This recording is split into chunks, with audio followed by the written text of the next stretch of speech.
Dua alat ini adalah alat yang paling wajib kalau misalnya kalian baru masuk ke dunia medis, entah itu kedokteran atau keperawatan. Selamat datang di Raba, rekomendasi Alkes buat maba.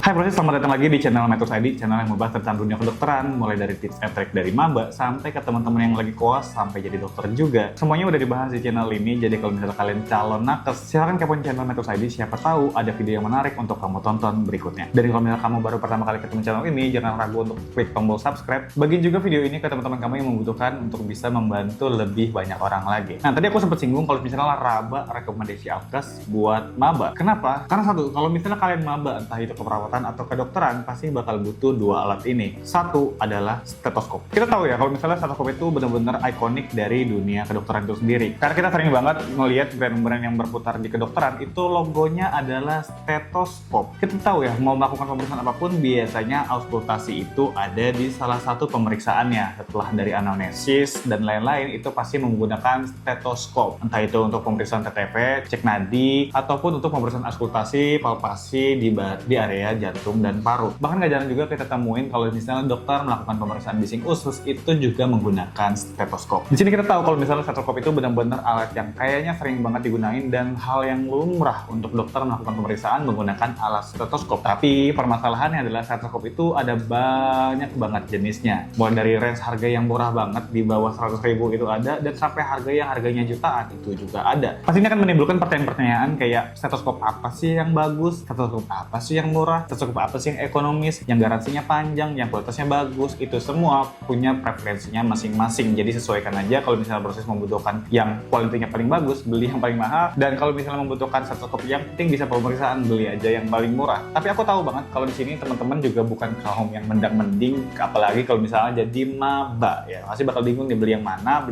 yang lebih bagus untuk pemeriksaan yang mana, dan yang lebih murah itu yang mana. Untuk stetoskop aku akan saranin teman-teman itu pertimbangkan beberapa hal ini. Yang pertama adalah kualitas dari auskultasi. Pastiin jangan beli stetoskop cuma untuk pemeriksaan tensi aja atau dengerin nadi aja, tapi pastiin juga beli stetoskop itu untuk bisa periksaan jantung dan paru. Karena nantinya terlepas dari teman-teman itu hanya melakukan tensi, pasti juga bakal belajar sedikit banyak tentang auskultasi ya. Jadi pertama, kalau misalnya lagi cari stetoskop, cari dulu yang punya sensitivitas auskultasi yang cukup tinggi. Yang kedua adalah masalah garansinya. Kita tahu ya, stetoskop itu adalah alat investasi kita ketika kita masuk kedokteran. Jadi nggak cuma beli 1 bulan depan udah beli lagi. Jadi jangan sampai ya. Yang at least itu worth to buy dengan mengeluarkan uang sekian ratus ribu, tapi kita udah mendapatkan kenyamanan atau bisa dipakai dalam 1-2 tahun ke depan. Bahkan 3 tahun sampai 5 tahun pun, either itu kalau misalnya proses pemakaiannya benar-benar awet, harusnya stetoskop ini benar-benar layak untuk dipertimbangkan. Dan yang ketiga, udah pasti adalah harganya. Jadi untuk membeli stetoskop itu pertimbangin juga harganya. Karena kita tahu ya, numbers don't lie. Kalau misalnya beli yang harganya paling murah, itu biasanya ada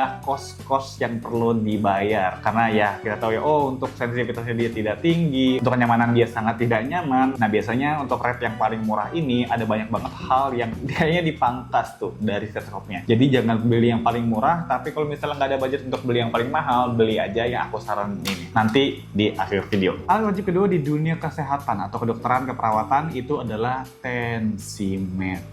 Nah, kenapa aku bilang tensimeter ini? Karena tensimeter ini kita tahu ya, untuk melakukan pemeriksaan apa? Ya, betul, tensi. Memeriksa tekanan darah, ini kayaknya udah basic dari tenaga medis banget nggak sih? Mau itu dokter atau perawat, kayaknya harus bisa untuk cek tekanan darah. Walaupun sebenarnya ada alat yang mempermudahkan, kayak tensimeter yang otomatis, sekali tekan itu langsung keluar hasilnya. Tapi untuk maba biasanya diharuskan untuk bisa melakukan pemeriksaan tekanan darah secara manual. Jadi benar-benar nggak pakai tensimeter yang otomatis, tapi benar-benar harus bisa pakai tensimeter yang manual atau jarum. Mulai dari cara pemeriksaannya, pemasangan alatnya, sampai ke nilai-nilai normal dari tekanan darah sendiri. Nilai sekian masuk ke hipertensi, nilai sekian masuk ke prehipertensi. Nah, itu semua proses harus hafal dan berpacu sama pedoman yang tepat. Kita udah buat cara pemeriksaan tensi yang benar, itu proses bisa tonton di video di sini. Nah, atau klik juga link di deskripsi. Sama halnya kayak stetoskop, tensimeter juga sebenarnya ada banyak jenisnya ya. Tadi aku sebutin, ada yang aneroid atau jarum, itu tensimeter manual, atau ada tensimeter yang otomatis kayak Omron atau General Care, itu semua ada. Yang pemeriksaan tinggal klik, itu langsung jadi. Memang lebih efisien, tapi kan karena di sini adalah raba atau rekomendasi atas buat maba, pasti teman-teman nggak akan dianjurkan untuk membeli tensimeter yang automatic. Yang diwajibkan adalah membeli tensimeter yang manual atau aneroid. Nah, daripada salah-salah, mending pertimbangkan satu, itu tipenya. Jadi tadi aku bilang beli aja tensimeter yang aneroid. Jadi jangan beli yang automatic. Kalau di sini case-nya adalah teman-teman sebagai maba. Yang kedua, itu adalah pertimbangkan juga apa? Sensitivitasnya. Jadi dari beberapa tensimeter yang aku temuin, mungkin emang ada kualitas yang kurang baik dan juga ada yang cukup baik. Kurang baiknya dalam apa? Misalnya kita melakukan pemeriksaan tapi kok jarumnya nggak sesuai sama milimeter air raksa yang masuk ke dalam tensimeter tersebut. Jadi pas kita ada pompa, tapi kok geraknya cuma sedikit doang, padahal mansetnya udah ngembang banget. Walaupun ada beberapa faktor yang menyebabkan, tapi kayaknya itu nggak bisa dipungkiri kalau memang kualitas dari tensimeter itu juga mempengaruhi. Jadi satu, pertimbangin dulu sensitivitasnya. Dan yang kedua, itu adalah harganya. Lagi-lagi ini terkait soal harga ya. Jadi jangan sampai beli yang mahal banget dan jangan beli yang murah banget. Beli yang paling worth to buy dan sangat-sangat affordable. Tenang aja, opsi di sini aku yakin teman-teman semua itu bisa lakuin dan bisa beli karena aku tahu harganya di sini itu juga nggak jauh mahal dan sangat-sangat affordable banget untuk mahasiswa baru kayak kita. Jadi yang punya uang jajan bulanan ini kayaknya masih bisa banget nih dibeli karena kita tahu ya harganya juga sangat-sangat murah. Dan hal ketiga yang perlu dipertimbangkan ketika beli tensimeter itu adalah ekosistemnya. Jadi kita tahu tensimeter itu spare partnya ada sangat banyak, mulai dari blab, rubber seperti selangnya itu, terus juga ada manset, dan itu semua perlu perawatan yang sangat-sangat baik. Contohnya kalau misalnya manset robek itu mungkin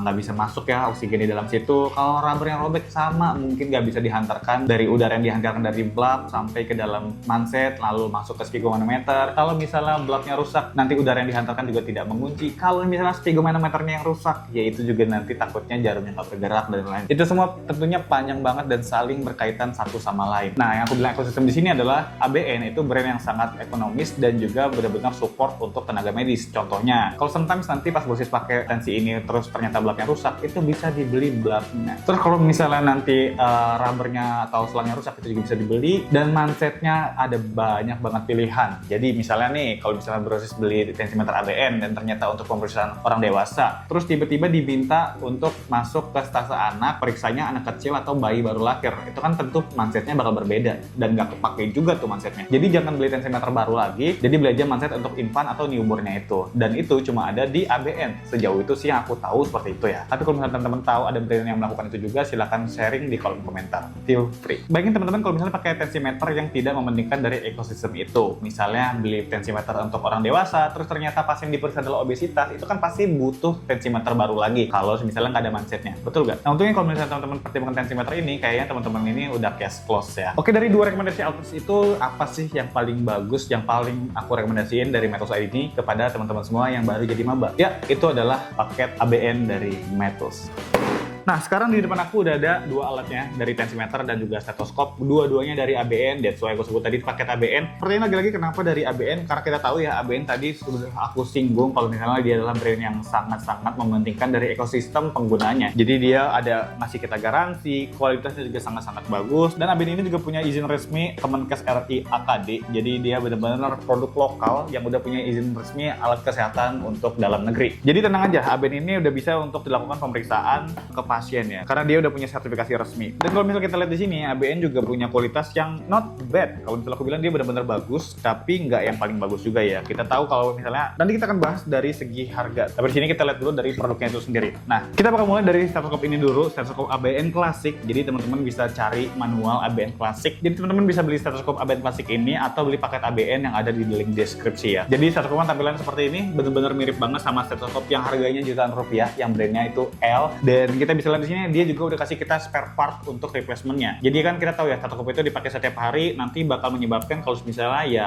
earplug-nya ini atau earpiece-nya ini mungkin bakal kotor atau hilang. Karena kan dia bisa copot ya, bisa dibersihin dan aduh ada banyak banget risiko yang kalau kita nggak bisa ngerawat stetoskop dengan baik. Tapi tenang aja kalau misalnya di ABN, just in case itu akan terjadi, teman-teman udah punya spare part-nya di sini bisa diganti. Nah terus di sini ada dari membrannya. Kalau misalnya ABN klasik itu dia nggak double membran tapi dia single membran dan di baliknya itu ada pemeriksaan yang namanya itu yaitu bel. Dan ini tetap bisa dipakai kalau misalnya teman-teman itu untuk melakukan pemeriksaan juga ya. Entah itu pemeriksaan bising usus, ini juga bisa dipakai nih belnya. Dari segi kualitas dan sensitivitas, ABN ini menurut aku sangat-sangat cukup untuk melakukan pemeriksaan tekanan darah. Jadi mau dengerin sistol dan diastol pakai ABN basic ini, dia udah sangat-sangat sensitif dan jernih banget dibandingkan pakai stetoskop yang harganya di bawah 100.000. Tapi kalau misalnya teman-teman lihat di sini ya, kalau misalnya ABN ini di harga 200-300.000, dia itu kualitasnya udah sangat-sangat bagus. Karena apa? Karena dia bisa melakukan pemeriksaan auskultasi jantung dan paru. Bayangin deh, di harga yang 300 ribuan, tapi teman-teman itu udah bisa melakukan pemeriksaan jantung paru yang biasanya itu cuma ada di stetoskop dengan harga jutaan rupiah. Ini harganya 5 kali lipat, 5, 6, sampai 7 kali lipat lebih murah dibandingkan harga stetoskop L itu, tapi dia juga bisa melakukan pemeriksaan. Yang memang stetoskop ini not even close sama brand L, tapi kalau misalnya kita untuk melakukan pemeriksaan,